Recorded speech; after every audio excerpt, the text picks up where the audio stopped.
நிறைய அரிசிகள்லாம் நம்ம பார்ப்போம். ஸோ இப்போ இதை வந்து நிறைய அரிசிகள் நம்ம வந்து ஒவ்வொரு வெரைட்டியா தேடி தேடி பண்றதை விட நீங்க ஒரு ஹெல்த் மிக்ஸ் ரெடி பண்ணி வச்சுக்கேன்னு சொன்னீங்க இல்லைங்களா? அதுல வந்து என்னென்ன இருக்கு சார்? எல்லா அரிசிகளுமே இருக்கா சார் கிட்ட?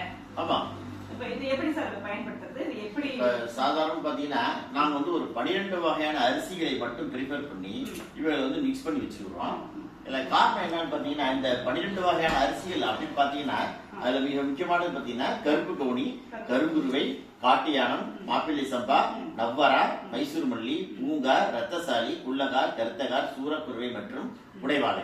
இப்போ இது வந்து என்னன்னாக்கா நம்ம சாதாரணமா காஃபி டீக்கு பதிலாக கூட வெந்நீர்ல நம்ம வந்து கலக்கி அழகா தண்ணி சாப்பிடலாம். தேவைப்பட்ட நாட்டு சர்க்கரை போட்டு சாப்பிடலாம். இல்ல நாட்டு சர்க்கரை வேணாம் நினைக்கிற ஒரு கல் உப்பு போட்டு சாப்பிடலாம். அடுத்து வந்து இது கஞ்சியா வச்சு குடிக்கலாம்.